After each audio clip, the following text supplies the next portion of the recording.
بسم اللہ الرحمن الرحیم۔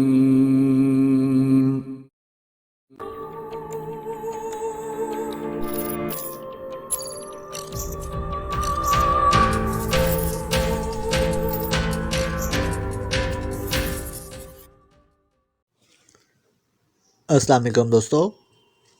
Operation high risk Imran series novel by Zaheer Ahmed. اگر آپ نے ابھی تک ہمارے چینل جاسوسی دنیا کو سبسکرائب نہیں کیا تو سبسکرائب کریں اور بیل آئیکن پر کلک کیجیے۔ Black shadow black shadow syndicate کا سربراہ آرمر تھا جس نے ہمیں پاکیشیا مشن کے لیے ہائر کیا تھا، جکارٹی نے جواب دیا، اور بلیک شیڈو کا نام سن کر بلیک زیرو نے ہونٹ بھینچ لیے۔ بلیک شیڈو ایکریمیا کی سیکرٹ سروس کے ایک سیکشن کا نام تھا۔ اس کا مطلب تھا کہ پاکیشیا میں دہشت گردی میں ایکریمیا کا ہاتھ تھا۔ جکارٹی کی باتوں سے بلیک زیرو نے بھی یہی اندازہ لگایا تھا کہ ایکریمیا پاکیشیا میں ریڈ اسٹارز کو ڈمی ورک کے لیے استعمال کروا رہا تھا۔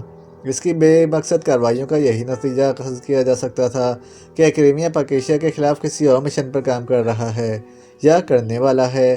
ریڈ اسٹار تنظیم کے ذریعے پاکیشیا میں دہشت گردی کروا کر ساری مشینری فیل کرنے اور تمام سرکاری ایجنسیوں کو ان کے پیچھے لگانے کا اور کیا مقصد ہو سکتا تھا؟ لیکن ایکریمیا کی کوئی سرکاری یا غیر سرکاری ایجنسی پاکیشیا میں ایسا کون سا مشن مکمل کرنا چاہتی ہے کہ اس نے ریڈ اسٹارز کو دارالحکومت میں اس قدر خوفناک انداز میں ایکشن لینے پر مجبور کر دیا تھا؟ وہ جو سوچتا جا رہا تھا اس کا ذہن الجھتا جا رہا تھا۔ اس وقت اسے شدید طور پر عمران کی کمی محسوس ہو رہی تھی۔ عمران کے پاس ایسے ذرائع تھے جن سے وہ دانش منزل میں بیٹھے بیٹھے تمام انفارمیشن حاصل کرنے میں مہارت کا درجہ رکھتا تھا، لیکن وہ نہ جانے کہاں غائب ہو گیا تھا، اور اس کے ساتھ ساتھ سیکرٹ سروس کے دوسرے ممبروں کا بھی کچھ پتہ نہیں چل رہا تھا۔ تم اس عمارت میں کیوں آئے تھے؟ بلیک زیرو نے اس سے سوال کیا۔ میں سپر مارکیٹ میں بم فٹ کرنے گیا تھا، مگر چونکہ اب کرفیو نافذ ہو چکا ہے اور ملٹری نے کنٹرول اپنے ہاتھ میں لے لیا ہے، اس لیے کرفیو کی وجہ سے میں چھپتا چھپاتا وہاں پہنچا تھا۔ لیکن اس سے پہلے کہ میں وہاں بم فٹ کرتا، میں ملٹری کی نظروں میں آ گیا، جس کی وجہ سے مجھے وہاں سے بھاگنا پڑا اور وہ میرے پیچھے لگ گئے۔ مختلف گلیوں اور بازاروں سے ہوتا ہوا میں اس طرف آ گیا۔ اس عمارت کا دروازہ کھلا ہوا تھا اور اندر سے یہ بالکل خالی معلوم ہو رہی تھی، اس لیے میں ملٹری سے بچنے کے لیے اندر گھس گیا۔ اس وقت میں نقاب میں تھا اور میرے ہاتھ میں پستول تھا، جس کی وجہ سے تمہارے اس ساتھی نے مجھے حملہ آور یا چور سمجھ لیا اور مجھ سے بھڑ گیا۔ جواباً مجھے بھی اپنا بچاؤ کرنے کے لیے اس کا مقابلہ کرنا پڑا، لیکن بہرحال تمہارے ساتھی کی طاقت مجھ سے کئی گنا زیادہ ہے، اس لیے چند ہی واروں میں مجھے بے ہوش کر دیا تھا۔ جکارٹی نے کہا۔ بلیک زیرو غور سے اس کی جانب دیکھ رہا تھا۔ وہ سمجھ گیا کہ وہ اس سے جھوٹ نہیں بول رہا تھا۔ یہ سچ کہہ رہا ہے باس، اس علاقے میں واقعی پولیس اور ملٹری والے گھوم رہے تھے، جوزف نے اس کی جواب کی تائید کرتے ہوئے کہا۔ بلیک زیرو نے اطمینان کا سانس لیا کہ وہ اتفاقیہ طور پر انا ہاؤس میں داخل ہوا تھا، کوئی خاص مقصد لے کر وہاں نہیں آیا تھا۔ مارکیٹ میں تم نے جو بم فٹ کیا تھا وہ کہاں ہے؟ میں مارکیٹ میں جس جگہ بم لگا رہا تھا عین وقت پر ایک ملٹری مین کی نظروں میں آ گیا تھا، جس نے مجھ پر فائر کر دیا تھا، جس کی وجہ سے بم بلاسٹنگ کے لیے ایڈجسٹ کیے بغیر مجھے وہاں سے بھاگنا پڑا۔ بم ان کی نظروں میں آ گیا تھا، اس لیے وہ میرے پیچھے لگے ہوئے تھے۔ جکارٹی نے منہ بنا کر کہا، جیسے وہ اتنی سی بات بھی نہ سمجھ سکا ہو۔ اچھا، اب اپنے پتہ ٹھکانوں کے بارے میں بتاؤ، تمہارے دوسرے ساتھی کہاں ہیں اور ان کے پاس کس قسم کا اسلحہ ہے؟ بلیک زیرو نے سر جھٹک کر کہا۔ جو جواب دینے کے لیے سیاہ فام جکارٹی ہچکچانے لگا تو جوزف نے جیب سے لمبے پھل والا خنجر نکال کر ہاتھ میں لے لیا۔ بتاؤ، ورنہ میرا ساتھی مجھ سے بھی زیادہ بے رحم اور شفاق ہے، یہ تمہارے ناک کان کاٹنے اور انہیں نکالنے سے بھی نہیں ہچکچائے گا۔ بلیک زیرو نے سرد لہجے میں کہا، اور جکارٹی خوفزدہ نظروں سے جوزف کی طرف دیکھ کر جلدی جلدی اپنے ساتھیوں کے نام اور ٹھکانے بتانے لگا۔ جوزف، اسے ہاف آف کر دو۔ تمام معلومات حاصل کر کے بلیک زیرو نے اٹھتے ہوئے جوزف سے کہا اور تیز تیز قدم اٹھاتے ہوا بلیک روم سے باہر آ گیا۔ چند لمحے بعد جوزف برے برے منہ بناتا ہوا باہر آ گیا۔ اس جیسا ظالم اور خونخوار درندہ جس نے ہزاروں بے گناہ انسانوں، مردوں، بچوں اور عورتوں کو ہلاک کیا ہے، آپ اسے زندہ چھوڑ رہے ہیں؟ عمران صاحب ہوتے تو وہ اس کا ایسا بھیانک حشر کرتے کہ اس کی روح تک تھرا کر رہ جاتی۔ عمران صاحب کا کچھ پتہ نہیں ہے کہ وہ اس وقت کہاں ہیں۔ میں نے اسے ابھی اسی لیے زندہ چھوڑا ہے کہ جب تک عمران صاحب کا پتہ نہیں چل جاتا ہمیں اس کو مارنا حماقت ہوگا۔ اوہ، آپ کا مطلب ہے عمران صاحب اس سے کوئی اور بھی بات کام کی معلوم کر سکتے ہیں؟ جوزف نے کہا اور بلیک زیرو اس بات میں سر ہلانے لگا۔ آپ نے اس سے یہ نہیں پوچھا کہ عمران اور دوسرے ساتھی کہاں ہیں؟ ہو سکتا ہے وہ انہی کے قبضے میں ہوں۔ کیا ضرورت ہے؟ میں نے اس کے ساتھیوں کا پتہ معلوم کر لیا ہے، ہم وہاں ریڈ کریں گے۔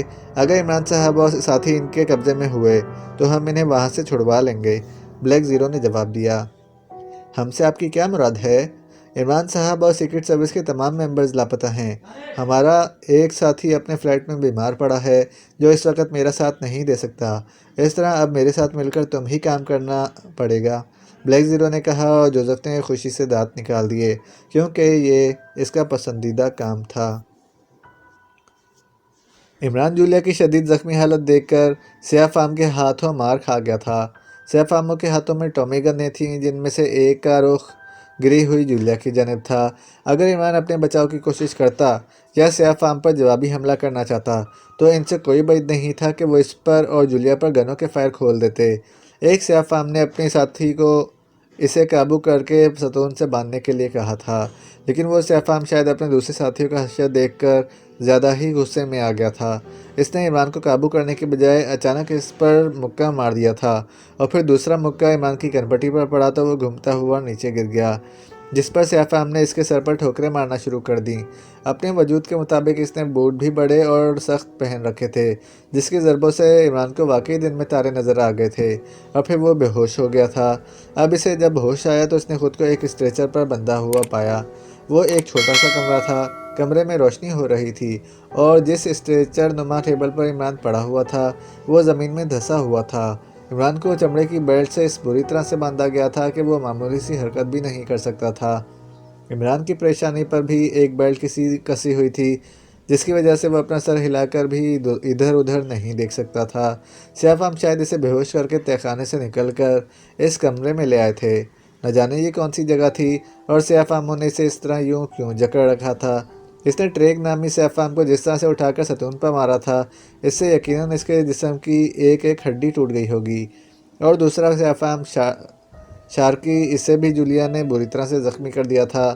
اپنے ساتھیوں کا انتقام لینے کے لیے وہ اسے اور جولیا کو وہیں گولیاں مار کر ختم کر سکتے تھے، پھر نہ جانے وہ اسے یہاں کیوں لے آئے تھے، اور جولیا کیا وہ بھی اسی کمرے میں موجود جو بندھی ہوئی تھی؟ جولیا کا خیال آتے ہی عمران پریشان ہو گیا۔